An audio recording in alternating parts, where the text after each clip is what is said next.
नमस्कार, सरोकार संवादमा यहाँलाई स्वागत छ। म श्रीकृष्ण नेउपाने। आज हामी समग्र मधेसको विषयमा कुरा गर्ने प्रयासमा छौँ। डेढ दशक अगाडिसम्म मधेसवादी दलहरूमा जुन किसिमको नागरिकको आकर्षण थियो, पछिल्ला दिनहरूमा पछिल्ला मत परिणामले गर्दाखेरि त्यहाँ मधेसी दलहरूभन्दा पनि अन्य दलहरू हावी भइरहेको देखिन्छ। यद्यपि यो चुनावको परिणामलाई हेर्दाखेरि मधेसवादी दलहरूले पछिल्लो पटक त आफ्नो पार्टीको नामबाटै मधेस शब्द समेत हटाइदिएका छन्। यसको मतलब उनीहरूले मधेसका एजेन्डा बिर्सदै गएर अन्य दलहरूले ती एजेन्डामा क्याच गर्न खोजिरहेका छन् या मधेसका दलहरूलाई मधेसका नागरिकहरूले अविश्वास गरिरहेको सन्दर्भ हो त? यो बहसमा धेरै तरिकाले गर्न सकिएला। यद्यपि आज हामीले मुख्य रूपमा चाहिँ छलफल गर्न खोजेको विषय मधेसवादी दलहरू यति बेला के गर्दैछन्, उनीहरूलाई ओत लाग्नका लागि ठुला भनिएका अथवा मूलधारका भनिएका दलहरूकै छारी किन चाहिरहेको छ? चाहे चुनावमा उनीहरूले लड्दाखेरि होस् या सरकार बनाउने क्रममा। यी प्रसङ्गहरूसहित आज हामी समग्र मधेस प्रदेशका समस्या अनि ती समस्याहरूमा मधेसको राजनीति गर्ने भनिएका दलहरूले गरिरहेको भूमिका लगायतमा छलफल गर्दैछौँ। यसका लागि आज मसँग हुनुहुन्छ लोसपाका कार्यकारिणी सदस्य केशव झा। नमस्कार। नमस्कार, स्वागत छ कार्यक्रममा। धन्यवाद। लोसपा लोकतान्त्रिक समाजवादी पार्टी पहिला चाहिँ तमोलोपा थियो होइन? पहिला राजपा थियो, राजपा भयो, अहिले लोसपा। तमोलोपा महन्त ठाकुरजीको त तमोलोपा भन्दा चिनिन्छ क्या होइन? होइन, अहिले महन्त ठाकुरजी हुनु न। भन्नुको मतलब मैले कहाँ जोड्न खोजेको भने पहिला जति बेलामा मधेसका एजेन्डा इस्युहरू दलहरूले उठाए त्यति बेलामा धेरै आफूलाई क्रान्तिकारी भनेर दलहरू खोल्ने क्रम थियो र हरेक दलहरूले मधेस शब्द लगभग पार्टीमा राखेका थिए। र अहिले सरस्वती मैले यसो हेरेँ, सबै दलहरूले त्यो मधेस शब्दहरू हटाए। यद्यपि प्रदेशको नाम चाहिँ मधेस नामाकरण भएको छ। यसको मतलब मधेसका मुद्दाहरू सकिएका हुन् अब? होइन, छैनन्। मधेसका मुद्दा पनि सकिएको छैन। र मुख्य कुरा के हो भने नाम तपाईँको पार्टीको मधेस राख्दैमा अथवा नाम नराख्दैमा मधेसी पार्टी नहुने भन्ने कुरा हुँदैन। पहिलो कुरा तपाईँले इतिहास नै हेर्नुभयो भने पनि मधेसको सुरुमा काङ्ग्रेसबाट छुट्टिएर 2007 सालमै 8 सालमै तराई कङ्ग्रेस थियो। पछि चाहिँ सद्भावना परिषद बनाउनु भयो, गजेन्द्र बाबुले सद्भावना पार्टी भयो मधेस केन्द्रमा। त्यसपछि अहिले आएर पछिल्लो समय जो विभिन्न पार्टीहरू बन्यो नि, त्यसमा पनि केही पार्टीहरूले मधेस नाम राखे। त मधेस नाम राख्दा मधेस नामै राखेर चाहिँ धेरै थोक भएको र आज नाम हटाउँदा त्यही कारणले चाहिँ धेरै थोक गुमाएको भन्ने स्थिति होइन। त्यति बेलामा चाहिँ त्यो होडबाजी नै थियो नि त। होडबाजी त के हो भने एउटै पार्टीबाट पार्टी फुट्दै गएपछि त्यही पार्टीमा जे नाम थियो त्यही नाम कपी गर्ने सवालमा त्यो भएको।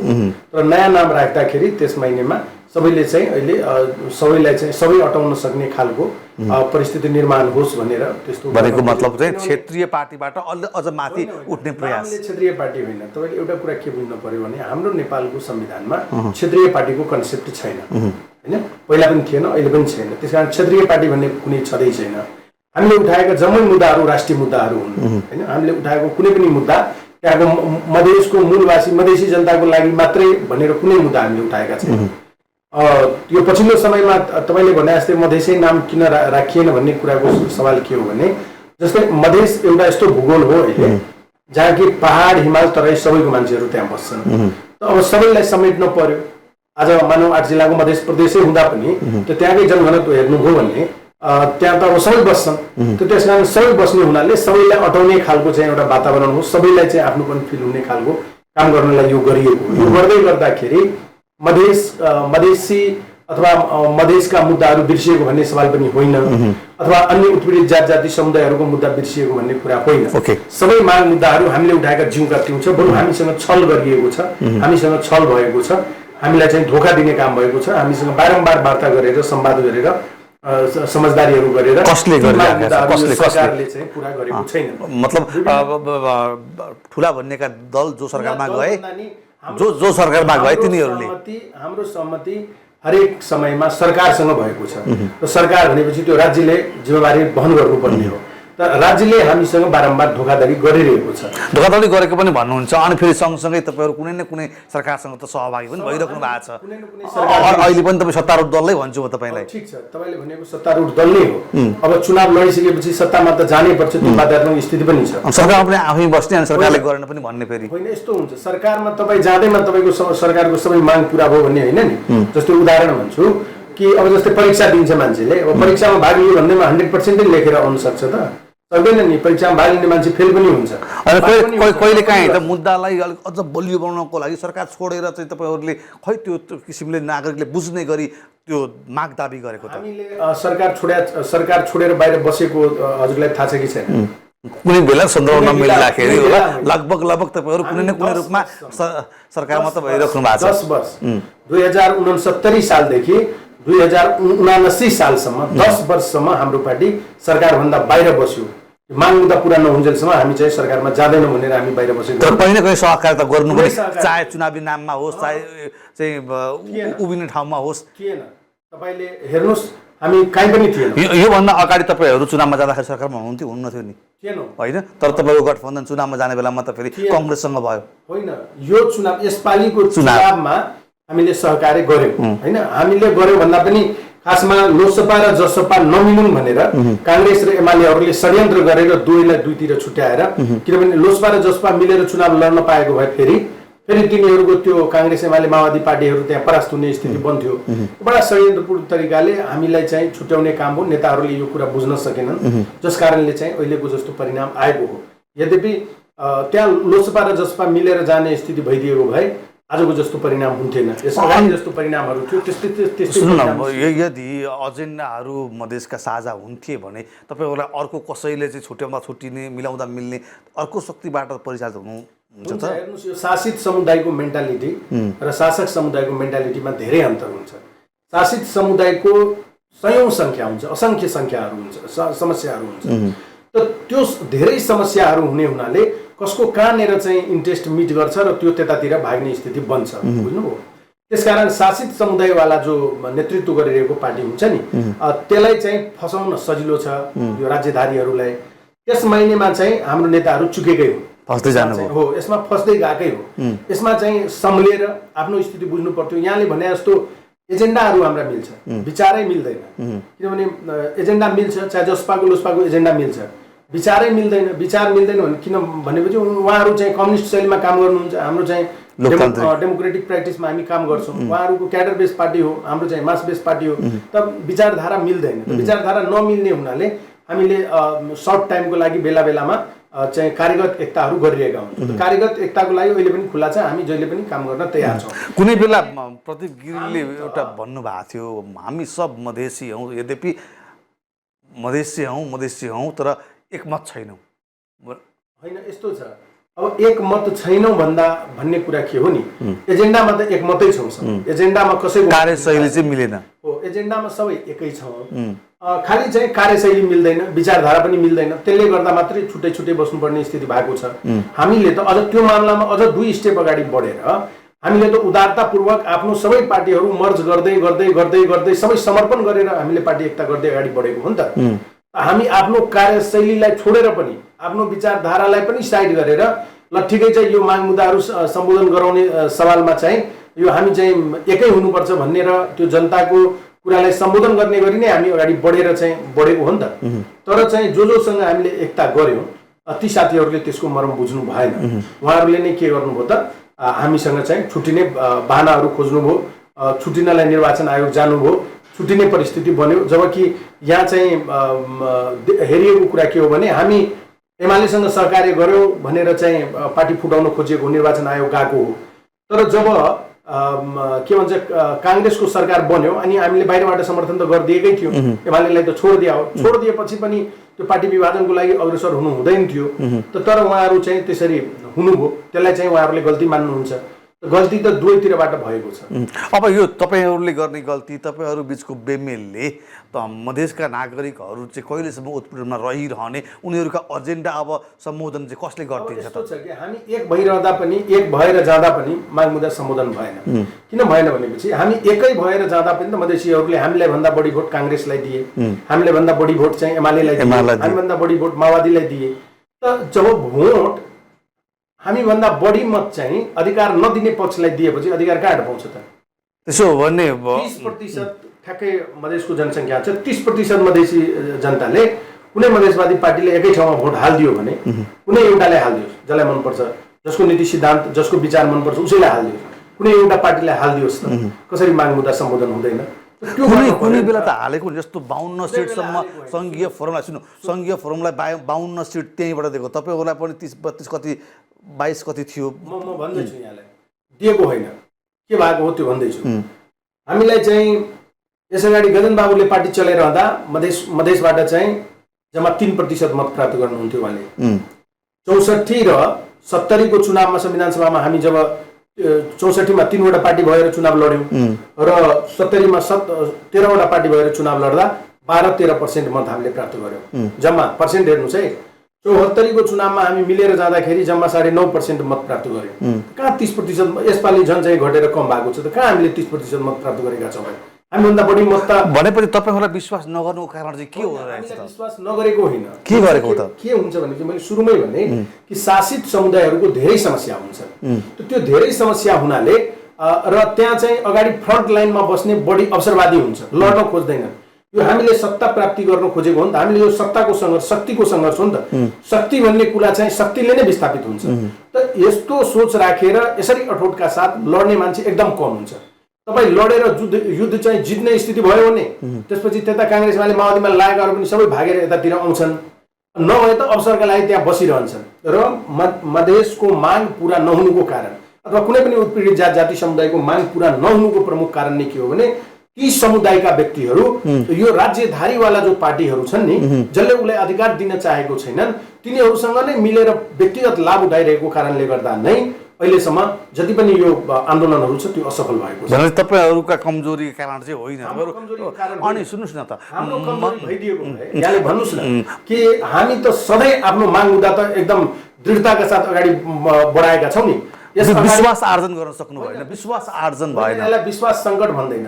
यसले अब राज्यले के हुन्छ भनेपछि राज्यले यति व्यापक चाहिँ शक्तिको परिचालन गर्छ, साधन स्रोतको परिचालन गर्छ, त्यो साधन स्रोतमा हामी पछाडि पर्छौँ। र फेरि यो चुनावी प्रक्रिया यस्तो बनाइदिएको छ कि यो चुनावी प्रक्रियामा चाहिँ हामी कहिले बहुमत पाउन सक्दैन। यो फेरि निर्वाचन क्षेत्रको निर्धारण यस्तो गरिदिएको छ, जेरिमेन्डिङ प्रोसेस भन्छ त्यसरी, त्यो जेरिमेन्डिङ विधिबाट गरिदिएको छ कि हामी जति बल गरे पनि हाम्रो चाहिँ बहुमत आउन दिँदैन।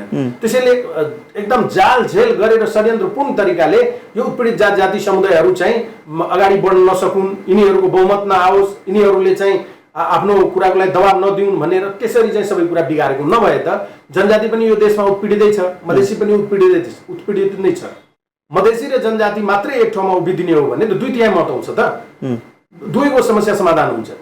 हामीले भनेको समस्या समाधान कस्तो हो भने हामी समानताको कुरा गरेको हो। हामीले अब मधेसी र जनजातिको कुरा गर्दै गर्दाखेरि हामी खसारेको पनि कुरा गरिरहेका छौँ, उत्पीडित जो पनि छन् त्यसमा। त्यो भन्दै गर्दाखेरि हामीले आफ्नो कुरा गरिरहँदाखेरि चाहे जनजातिसँग खसारेसँग अन्याय होस् भन्न चाहेका छैनौँ, अथवा कुनै जनजातिले आफ्नो अधिकारको कुरा खसारेसँग अन्याय होस् भनेर चाहेका छैनन्। तर खसारे समुदायको जो व्यक्तिहरू, राज्यधारी व्यक्तिहरू जो शासन सत्तामा छन्, जसले यो गोर्खाली राज्य सत्ताको पोषण गरिरहेका छन्, तिनीहरूको मानसिकता चाहिँ एकदमै गलत छ। तिनीहरू चाहिँ न्यायपूर्ण काम गर्न सकिरहेको छैन, तिनीहरूको नेचरै पुरै विभेदकारी छ, नियतमै समस्या छ। ओके, नभएको कारण उनीहरूसँगै सहकार्य पनि भइरहेको छ तपाईँहरूको। त तपाईँहरूलाई पनि अवसर त जस्तो अहिले यहाँले बरोबर के भन्नुभयो भने राज्यधारी भन्नुभयो, तपाईँहरू पनि त प्रदेश सरकार त चलाइरहेको प्रदेश सरकार चलाउनु भयो। त्यति बेलामा बेटी बचाऊ बेटी पढाऊ भन्ने अभियानमा जुन साइकल बाँड्दाखेरि भएको भ्रष्टाचार अनि प्रदेश सरकार चलाउँदाखेरि भएका हिनामिना, ती कुराहरूमा चाहिँ त्यहाँका जनताले धेरै चित्त दुखाएका छन्। त्यो चित्त दुखाइ चाहिँ तपाईँहरूले सुन्नु भएको छैन? होइन, यस्तो छ, तपाईँले पनि भन्नुभयो नि भ्रष्टाचार कहाँ भएको छ। बेटी बचाऊ बेटी पढाऊमा यदि भ्रष्टाचार भएको छ भने छानबिन भइरहेको थियो, अहिलेसम्म के भयो त? छानबिन कसले गरेको छ? मधेसी जनताले त गरेको छैन, यहीँको अख्तियारले गरिरहेको छ। अख्तियारले किन चाहिँ गलत साबित गर्न सकेन, त्यसकारण त्यो भ्रम छड्ने हो। र अर्को कुरा, भ्रष्टाचार त्यहाँ हुन्छ जहाँ बजेट खर्च हुन्छ। यहाँलाई थाहा छ 10% 15% पनि बजेट खर्च हुँदैन मध्य प्रदेशको, कारण भ्रष्टाचार हुन्छ। त्यो सब हौवा फिजाएको हो। मधेसलाई बदनाम गर्नलाई त्यहाँ चाहिँ खालि उजुरी पर्छ भ्रष्टाचारको, तर कुनै फैसला हुँदैन। भयो भने पनि एक आध त्यो सानोतिनो कर्मचारी 2000 4000 10,000 को भ्रष्टाचार भनिएको छ। त्यो 10-20 हजारलाई भ्रष्टाचार मानेर धेरै मुद्दा परेको। त्यसो भने त्यो बुझाइ किन भइराखेको छ? त्यो राज्यले बदनाम गर्छ त, फाइदा भयो त यसपालिको चुनावमा। राज्यले उसको सारा आफ्नो संयन्त्र प्रयोग गरेर जो हिजो उसको चाहिँ घाँटीको हड्डी बनेर बसेको थियो, जो पार्टी संगठनहरू जसले अधिकार प्राप्तिको निम्ति दबाब दिइरहेको थियो, त्यसलाई डिफेम गर्नलाई राज्यबाट षड्यन्त्र गरिएको हो। कहाँनिर के अप्ठ्यारो भएको छ म तपाईँलाई भन्दैछु। तपाईँ यो 74 को चुनावपछि 74 मा स्थानीय तह बन्यो, प्रदेश को ऊ बन्यो, अहिले चाहिँ यो सारा चुनावहरू भयो। अब यहाँले हेर्नुहोस् कि त्यतिखेरदेखि तपाईँले विश्लेषण मात्रै गर्नुहोस्। त्यस अगाडि चाहिँ यहाँ केन्द्रीकृत शासन उनै थियो, विधि नै थियो। त्यो भएदेखि आज 6 वर्ष भयो। 6 वर्षमा जानुस्, मधेसको कुनै पनि गाउँ जानुस्, कुनै पनि गाउँ जानुस्, जुन गाउँमा हिउँदको बेला पनि हिलो हुन्थ्यो नि, त्यो गाउँमा अहिले जानुभयो भने त्यहाँ चाहिँ कमसे कम ग्राभलिङ छँदैछ, नभए आरसीसी ढलानै छ बाटो। तपाईँले हिलो फेला पार्नुहुन्न। अब बर्खाको महिनामा पनि तपाईँले हिलो भेटाउनुहुन्न गाउँमा। आज कुनै पनि गाउँमा जानुस्, कुनै पनि वडामा जानुस्, तपाईँले राम्रो चाहिँ स्कुल तपाईँले भेट्नुहुन्छ, तपाईँले राम्रो स्वास्थ्य चौकी भेट्नुहुन्छ। एकदम जानुस् न तपाईँ, कुनै पनि तपाईँ गाउँमा जानुस्, बिजुली पुगेको छ सबै ठाउँमा। यो कामहरू आजभन्दा 8 वर्ष अगाडि 6 वर्ष अगाडि थिएन मधेसमा। त यो कामहरू भएको छैन, यो मान्छेलाई देखिँदैन। तपाईँलाई म भन्दैछु भन्ने छ। यहाँ वित्त आयोग छ जसले मोनिटरिङ गर्छ कुन पालिकाहरू चाहिँ देशमा कहाँ के काम गरिरहेको छ। र पालिकाले यसभन्दा अगाडि यो अहिलेको यो चुनाव हुनुभन्दा अगाडि यो अहिले 79 मा जुन चुनाव हो नि, चुनावभन्दा अगाडि वित्त आयोगको रिपोर्ट सार्वजनिक भएको थियो। टप 10 चाहिँ ऊ निकालिएको थियो, के भन्छ पर्फर्मेन्स। मध्य प्रदेशको टप 10 चाहिँ पालिका भनेर पर्फर्मेन्स निकाल्दाखेरि 9 वटा लोसपाको मात्रै थियो। 9 वटा पालिका काम चाहिँ काम तपाईहरु गर्ने तर भोट अरूले खाने। के भन्दैछु हेर्नुस् है, पर्फर्मेन्समा त्यो गाउँमा कुनै यस्तो काम छैन उसले छोडेको, तर त्यो 9 वटा पालिकाको सबै मेयर हार्यो यसपालि। हेर्नुस् त, काम गर्ने तपाई अनि हैन, सबै काम गरेको छ, यसपालि हार्यो। अब सबै ठाउँको छाती पिटिरहेछन् अहिले कि यो हामीबाट कस्तो अपराध हो, हामीले त यो तरिकाले बुझेकै थिएनौँ हैन, हामीलाई त भ्रम छड्ने काम हो, अथवा जे कुराको मोबिलाइज हो, साधन स्रोत बढी प्रयोग हो, कसरी हराउने काम हो। र अहिले नयाँहरू जाँदाखेरि कुन रूपमा चाहिँ त्यहाँ भ्रष्टाचार मौलाएको छ, काङ्ग्रेस एमाले माओवादीको नेताहरू त्यहाँ जित्दा कुन प्रकारको काम भइरहेको छ, अहिले त जनताले मूल्याङ्कन गरिरहेको छ नि। त त्यसरी काम गरेको, यहाँ नेसनल लेभलबाट पनि त्यो छानबिन हुँदाखेरि चाहिँ त्यसरी मार्किङ ल्याएको, गाउँमा कुनै पनि कसैलाई किन रिस उठाएको थियो भने जो काम गर्छ मान्छे, जो काम गर्छ त्यो त अलिकति एरोगेन्स त हुन्छ नि। काम गर्ने मान्छे तपाईँको आँखामा आँखा जुदाएर कुरा गर्छ नि, तपाईँलाई चाहिँ एकदम चाप्लुसी गर्दैन नि। खालि त्यो बोलीको शैलीले उसलाई हराएको रे। किन हराइस्? बोली वचन एकदम राजा जस्तो कुरा गर्थ्यो। राजा जस्तो कुरा हुँदैन। चोरी नगर्ने मान्छे, फटाइ नगर्ने मान्छे, भ्रष्टाचार नगर्ने मान्छे स्टेट फरवार्ड हुन्छ त, त्यति त बुझ्न पर्छ। मान्छेले व्यवहारिक कुरा बुझ्ने कुरा हो यो, कि जो मान्छे खरो बोल्छ, तितो बोल्छ, त्यो मान्छे व्यवहारिक रूपमा उसको त्यो बोली वचन त्यस्तो भए पनि त्यो मान्छेको समूल रूपमा गुण त्यो राम्रो मान्छे हो भन्ने बुझ्नुपर्छ। अनि मिठो मिठो बोल्ने, चिप्लो दलेर बोल्ने मान्छे नराम्रो हुन्छ, पापी हुन्छ भन्ने कुरा थाहा छैन मान्छेलाई। अनि त्यसरी बोल्यो भनेर बोली वचन ठिक भएन भनेर कार्यशैली मतलब उसको व्यवहार, बोली खाली व्यवहार पनि होइन, काम भन्दा काम गरेकै छ त। व्यवहार के, खालि बोली, खरो बोली बोल्यो, ठाडो बोली भन्यो भनेर हराएको छ मान्छेले। त्यसरी गर्दाखेरि आज के भयो, परिणाम भोगिरहेका छन् कि अरू आउँदा चाहिँ के काम। अब त्यसो भने तपाईँहरू काखी बजाउने कि अब त्यो जुन किसिमको मिसअन्डरस्ट्यान्डिङ छ त्यसलाई चाहिँ बुझाउने? अब यस्तो छ हेर्नुहोस्, यसमा 2-3टा कुरा छ, हामी त्यो सबै कुरा गरिरहेका छौँ। पहिलो कुरा, जनतामा जुन एक प्रकारको भ्रम छड्ने काम हो यहाँको शासक वर्गको पार्टीहरूद्वारा, त्यसलाई चाहिँ मेटाउने काम हो, त्यो एउटा काम गर्ने हो हामीले। अर्को कुरा, यहाँले भने जस्तै अब मधेसको अहिलेको त्यहाँको डेमोग्राफी चेन्ज भएको छ हैन, सबै समुदाय त्यहाँ बसोबास गरिरहेका छन्। कम्प्लिट वास्तविक देशको झल्को चाहिँ मधेसमा दिइरहेको छ, किनभने पहाड हिमाल तराई सबैको मान्छे त्यहाँ बसोबास गरिरहेको छ। त्यस कारणले त्यो सबैको भावना त्यहाँ जति पनि जो पनि उत्पीडनमा छ, अथवा जो पनि सुशासनको कुरामा सवाल जसको पनि छ, अथवा भ्रष्टाचारको सवाल छ हैन, अथवा अधिकार र पहिचानकै सवाल छ, यी तमाम विषयवस्तुहरूमा हामीले चाहिँ समग्रमा कुरा उठान गरेका छौँ। र यो गर्दै गर्दाखेरि अब सवाल के भयो भने कि हामी मानौ एकछिनलाई एक त प्रदेश डिभिजन भयो, अब त्यस प्रकारको सङ्घर्ष आन्दोलन गर्न पनि अलिकति असहज बनायो यो संरचनाले, राज्य पुनर्संरचनाले। र अर्को कुरा के हो भने मानौ एकछिनलाई, एक सेकेन्डलाई मानौ न कि सारा मधेसी एक ठाउँमै एउटै पार्टी बनाएर एकै ठाउँमा भोट हाल्दा पनि कति % भोट आउँछ त? 30% भोट आउला, 30% भोटिङ हुँदैन, 20% आउला, 25% आउला। त त्यो भोटले मात्रै यो देशको सारा सिस्टम त चेन्ज हुँदैन। शक्ति त हुन्छ नि, शक्ति एउटा बन्छ, तर त्यसले गर्दा तपाईँले ड्रास्टिक चेन्ज त केही गर्न सक्नुहुन्न। सामान्य तपाईँले भन्नलाई धक्का दिन सक्नुहुन्छ, तर सबै कुरा त चेन्ज हुँदैन। त त्यसको निम्ति के हो भने सबैलाई मिलाउनु पर्यो। जो पनि उत्पीडित जाति समुदाय, उत्पीडितमा सबै छ, महिला उत्पीडनमा परेको छ पुरै देशभरि, हो चाहे त्यो जुनसुकै क्लस्टरको होस्। त महिलाको मुद्दा कसरी सम्बोधन गर्ने? जनजाति सबै पीडामा छन्, उनीहरूको मुद्दा सम्बोधन भएको छैन, त जनजातिलाई कसरी सम्बोधन गर्ने? जसलाई शिल्पी समुदाय, जसलाई दलित भन्छौँ, दलित पनि भनिएको छ, त त्यो समुदायको समस्या के छ, त्यसलाई कसरी सम्बोधन गर्ने? छुट्टै क्लस्टर भनेर मुस्लिम राखिएको छ, त्यसको सम्बोधन गरेर कसरी त्यसलाई चाहिँ आफूसँगै जोडेर अगाडि बढ्ने? मधेसी भइ नै हाल्यो। यो सबै मिलेर खस आरेमा पनि को उत्पीडित छन् ती सबैलाई मिलाएर जाँदाखेरि, सबैलाई समेटेर यदि एउटा चाहिँ विचारवान पार्टीको नेतृत्व गर्न सकियो र वास्तविक मायनेमा देशमा भइ के रहेको छ, कहाँबाट घोप्लाबाजी छ, कसले देश बर्बाद गरिरहेको छ, कसले देश बिगारिरहेको छ, कसले विकास हुन दिएको छैन, कसले न्यायपूर्ण समाजको चाहिँ सिर्जना हुन दिएको छैन, कसले लोकतन्त्रको आभास हुन दिएको छैन भन्ने कुराको चाहिँ आभास गराएर, जानकारी गराएर चाहिँ त्यो रूपमा अगाडि बढ्नुपर्छ भन्ने मान्यताका साथै अहिले हामी चाहिँ आफ्नो अलिकति स्वरूप फेरिएर चाहिँ हामी अगाडि बढ्दै हुन्छ। रूपमा मात्रै अलिकति परिवर्तन गरेर अगाडि बढ्न खोजेको हो, सारमा कुनै परिवर्तन भएको छैन। भन्नुको मतलब तपाईँहरू अझ आफूलाई विस्तारित रूपमा लैजाँदै हुन्छ। त्यो भनिरहँदाखेरि पूर्वमा हेर्ने हो भने तपाईँहरूलाई नै टक्कर दिनको लागि जनमत पार्टी देखिन्छ, पश्चिममा हेर्ने हो भने नागरिक उन्मुक्ति पार्टीले त्यहाँका मानिसको जनमत बटुलेको देखिन्छ। अब तपाईँहरूले यो विस्तारित रूपले अगाडि बढाइरहँदाखेरि नागरिकहरूले भरोसा गर्लान्? फेरि पनि यस्तो हुन्छ, अब राजनीति हेर्नुहोस् विचारको लडाइँ हो, यहाँ त जो पनि जति पार्टी खोलेर पनि आउन सक्छ। अब टेस्ट हुन्छ नि त, मलाई तपाईँले नराम्रो भनेर साबित गरिदिनु भयो भनेपछि जसलाई राम्रो मान्नु भएको छ अब त्यसको त तपाईँले वाच गर्नुहुन्छ नि त, त्यो राम्रो छ कि त्योभन्दा यही राम्रो थियो भन्ने कुरा त तपाईँ जब उसलाई अनुसन्धान गर्नुहुन्छ अनि नै थाहा हुन्छ। हेरेपछि, व्यवहार हेरेपछि नै थाहा हुन्छ उसले के गर्यो, उसको विश्लेषण होला नि। त्यसकारण जो पार्टीहरू, जो पनि पार्टी आउन सक्छ, हाम्रो भन्नाले त्यो पार्टी हामीसँग मात्रै प्रतिस्पर्धा गर्न किन, काङ्ग्रेस, एमाले, माओवादी सबैसँग प्रतिस्पर्धा गरिरहेको छ सबै पार्टीले।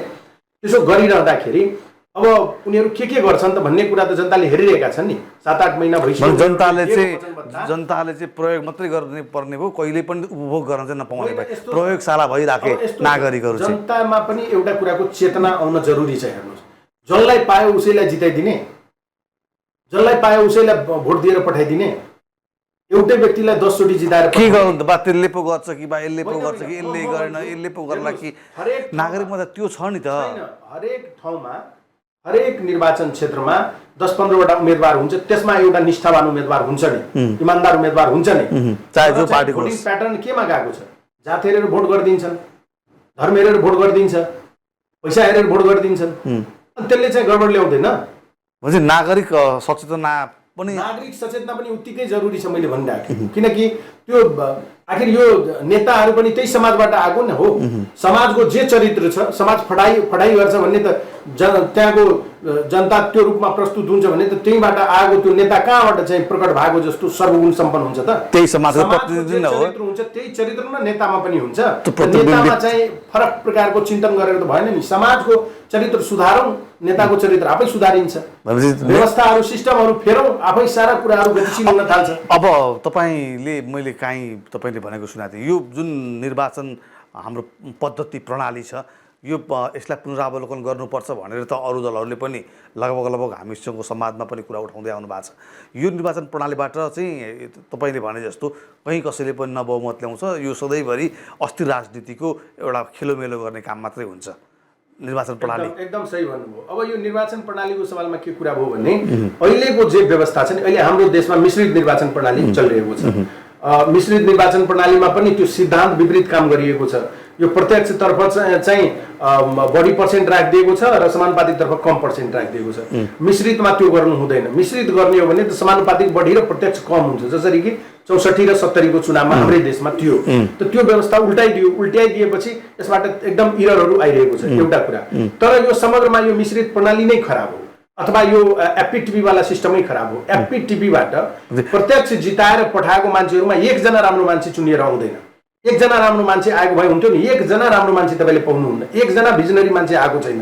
त हामी कस्तो निर्वाचन पद्धति अप्नाइरहेका थियौँ यति दिनदेखि, यति वर्षदेखि?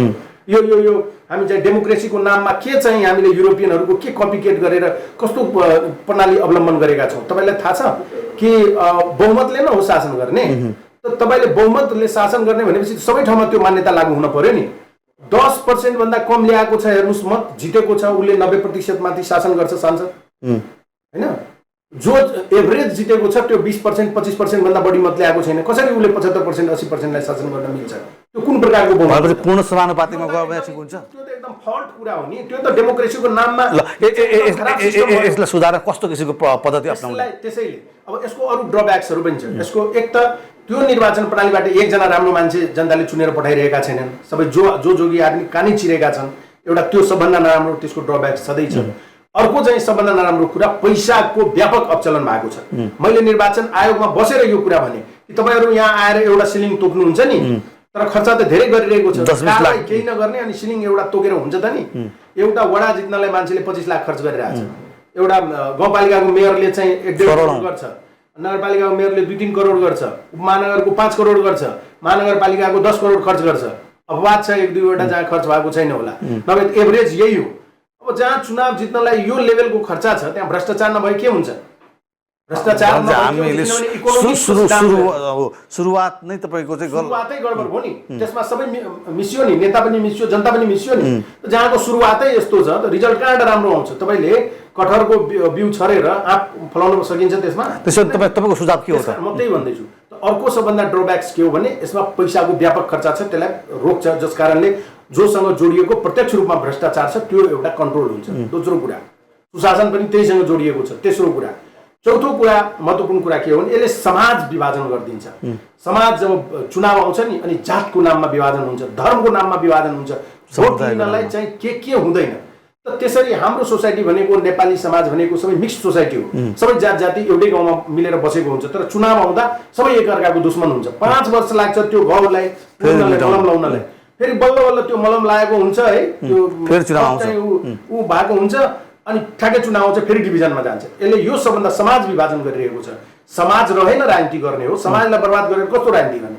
त्यसकारण यो कुराहरू पनि समाप्त हुन्छ। अर्को, यो मिश्रित निर्वाचन प्रणालीको सबभन्दा ठुलो ड्रब्याक्स के हो भने आफू प्रत्यक्षमा जित्ने अनि आफ्नो खर खानदान सगा सन्तानलाई, आफ्नो नाता गोतालाई चाहिँ समानुपातिकबाट भित्र्याउने। त यो कुरा पनि रुक्छ। पैसाबाट खरिद बिक्री गर्ने त्यो पनि रुक्छ। अब त्यो सबै कुरा रोक्ने पद्धति के हो भने पूर्ण समानुपातिक निर्वाचन पद्धति। केही गर्न पर्दैन, पूर्ण समानुपातिक निर्वाचन पद्धतिमा जाउँ, चुनाव गरौँ। यो अब कतिवटा चाहिँ सङ्ख्या राख्ने हो उसमा, प्रतिनिधि सभामा अथवा प्रदेश सभामा त्यो तोकौँ। त्यो तोकेर के गरौँ, पूर्ण समानुपातिक गर्दाखेरि त्यसले के हुन्छ, प्रतिनिधित्व पनि त्यसले ठिक ढङ्गले आउँछ, सबै आफ्नो क्लस्टर मेन्टेन गरेर आउँछ। अहिले के भएको छ थाहा छ? प्रत्यक्ष गरिदिएको छ 165 वटामा 93 वटा चाहिँ खस आर्य क्लस्टरबाट प्रत्यक्षमा जितेको छ। त जो 93 वटा खस आर्य क्लस्टरबाट जितेको छ भने तपाईँले समानुपातिकबाट खस आर्य किन दिनु पर्यो एकजना पनि? समावेशी गराउने भन्नुभएको छ, दुईटै मिक्स गराएर न समावेशी हुन्छ। तपाईँले महिलाको हकमा चाहिँ कुनै पार्टीमा प्रत्यक्ष महिला जितेन भने समानुपातिकबाट लिएर पुरा गरे जस्तै तपाईँले सबै क्लस्टरमा त्यही गर्ने होइन र यो क्लस्टरको चाहिँ यो मजाक बनाएको होइन, यो नीति सिद्धान्तको चाहिँ खिलाफमा यो काम भइरहेको छ। यो पद्धतिमा पुनरावलोकन नगरेसम्म हुने यही हो। अब यसमा तपाईँले यो पूर्ण समानुपातिक निर्वाचन पद्धति गरिदिउँ र पूर्ण समानुपातिक निर्वाचन पद्धति गरेर के गरौँ भन्ने, त्यसमा चाहिँ पार्टीको इन्टरनल प्र्याक्टिसबाट, जस्तै तपाईँले अब पार्टीमा कसरी नाम छान्न नै घोटाला गर्छन् नेताहरूले, आफ्नो नातावाद कृपावाद अथवा पैसामा खरिद बिक्री गर्छन्, त्यसलाई कन्ट्रोल गर्नलाई निर्वाचन आयोगले अस्ति एउटा प्रस्ताव गरेको छ। साह्रै राम्रो प्रस्ताव हो कि तपाईँलाई 100 जना छनौट गर्नु छ भने तपाईँको आफ्नो पार्टीको जेनरल मेम्बरबाट भोटिङ गराउनुहोस्। त्यो 500 जना उम्मेदवार भयो ल, समानुपातिकमा 500 जनाले इन्ट्रेस्ट राख्यो, त्यो 500 जनालाई भोटिङ गर्छ त्यो 1 लाख मेम्बरले आफ्नो पार्टीभित्र। अनि जो टप 100 सेलेक्सन हुन्छ त्यो टप 100 सेलेक्सन गरेर तपाईँले राखिदिनुहोस्, कुरा सक्यो, गेम ओभर।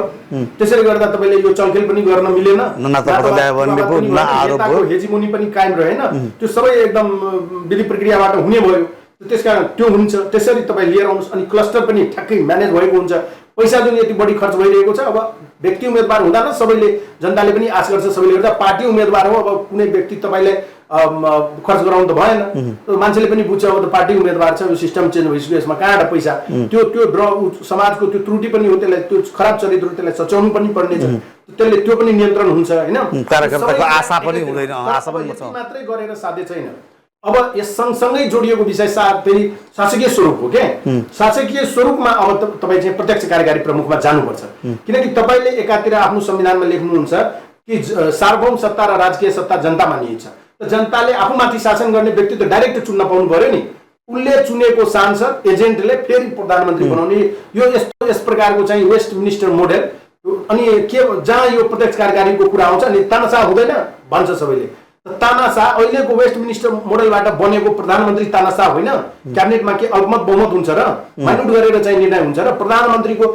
एकल तजविजीमा निर्णय भइरहेको छ भने त्यो पनि तानाशाही हो त त्यो तानाशाही देखिँदैन त्यही तानाशाही उसलाई त पठाउने नागरिक फिर्ता बनाउन पनि सक्छ नि त्यो पनि व्यवस्था राखौँ न जब त्यो वेस्ट मिनिस्टर मोडेलबाट बनेको त्यो प्रधानमन्त्रीले तानाशाही देखाइरहेको छ अहिले भने जनताले चुनेको 5 वर्ष देखाउँदा के बित्छ त जनताले चुनेर पठाएको हो तानाशाह होस् कि जो उसले काम गर्दैन भने 5 वर्ष न हो त्यसपछि सकिन्छ त त्यो चाहिँ प्रत्यक्ष कार्यकारी प्रमुख त्यसरी चाहिँ हामीले चयन गरौँ र मन्त्री बन्ने कुरा चाहिँ हामी रोकौँ अब यो सांसदलाई मन्त्री बन्ने कुरा सांसद भनेको यो ठ्याक्कै विधायकीको काम गर्ने नियम नीति नियम मात्रै बनाउने हो के त्यसलाई चाहिँ सांसद मन्त्री बन्न नदिऊ कोही त्यसमा योग्य लाग्छ भने त्यो रिजाइन गरेर आउनुपर्छ मन्त्री बन्दा त्यसलाई चाहिँ त्यहाँबाट हटाउँ त्यसरी गरेर जाँदाखेरि त्यसले के हुन्छ भने त्यो मन्त्री पनि बन्न भ्रष्टाचार गुड गभर्नेन्स सबै कुराहरू चाहिँ यो सबै ठिक हुँदै जान्छ हेर्नुहोस् है मेकानिजम पनि सही हुन्छ नि अनि एक्सपर्टको आधारमा मन्त्री बनाउँदा के हुन्छ भने तपाईँ एउटा आम नागरिक तपाईँ आफ्नो फिल्डमा धेरै राम्रो गरिराख्नु भएको छ भने भोलि तपाईँको पनि मन्त्री बन्ने सम्भावना छ भनेपछि यो सिस्टम राम्रो कि त्यो